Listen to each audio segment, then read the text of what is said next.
कुछ दिन पहले एक न्यूज आती है, bill and Melinda Gates announced divorce after 27 years of marriage. In July 2019, Jeff Bezos and his wife announced their divorce after 25 years. This made McKinsey Scott third richest women in the world. 2008 में Elon Musk और Justin Musk का divorce होता है. They both had 6 children. एक interview में Elon Musk ने claim किया the split costed him around $170K average monthly legal bills. 2012 में इलोन मस्क का फिर से डिवोर्स होता है एक्ट्रेस टेलुला रिले के साथ. She walked away with $4 million. A year later, they married again. Mr. Musk again filed for divorce in 2015. This time, it was an agreement of $16 million.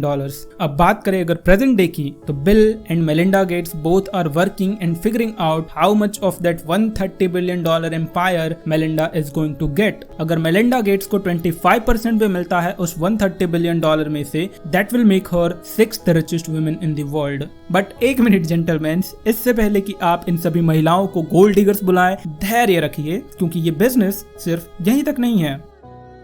Usually, the real gold diggers are the divorce lawyers, the judges and the family courts. देखो, सीधी सी बात है, divorce is also a business like others. It's an industry of $50 billion, according to a documentary called Divorce Corp. तो चलिए अब समझते हैं कि ये इंडस्ट्री आखिर काम कैसे करती है. तो होता ये है कि जब भी हम प्यार में होते हैं, एक फैंटेसी होती है शादी करने की और जिंदगी अच्छे से बिताने की, बट नंबर्स कुछ और ही कहते हैं. Nearly 40% of marriages divorce पे एंड होते हैं. That means कि divorce is as usual as marriage. मतलब सप्लाई तो है, अब इससे प्रॉफिट कैसे बनाया जाए. बहुत लोग ये सोचते हैं कि शादी एक अटूट बंधन है, बट इन रियलिटी शादी एक फाइनेंशियल कॉन्ट्रैक्ट है. शादी 10 मिनट में की जा सकती है. All you need is a proof of age and ₹100 for a marriage certificate. But divorce is far from easy. It took months or maybe years. Divorce की शुरुआत होगी झगड़े से. पहले प्रॉपर्टी, फिर बच्चे, फिर पैसे. दोनों में अगर कोई अग्री नहीं हुआ तो बात जाएगी कोर्ट में.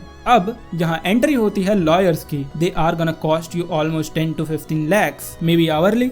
Since money equals skills, so lawyers बातों को घुमाकर लंबा टाइम खींचेंगे. मतलब अब आपको एक्स्ट्रा पे करना होगा. अगर दोनों पार्टीज अग्री हो जाती हैं, then it needs an approval from the family courts. Now the complexity increases, तो अब चार्जेस भी बढ़ेंगे. लॉयर्स की फीस, court fees, even in some cases fees of the attorney too. But अब भी डाइवोर्स इतना आसान नहीं. Court will decide how much you and your spouse worth. If you are rich, then you are not gonna get the divorce easily. क्योंकि case अगर इतनी जल्दी खत्म हो गया, फिर तो लॉयर्स की सैलरी ही बंद हो जाएगी, कोर्ट फीस भी नहीं मिलेगा. So lawyers used to throw gasoline in the case, और डाइवोर्स अभी और लंबा चलेगा. Finally, you divorced, and now your property, your salary, your money in savings. In short, your net worth splitted in 2 parts. अब यहाँ पर बुरा कोई नहीं है, but you should remember you can make money out of everything, and everything is a business.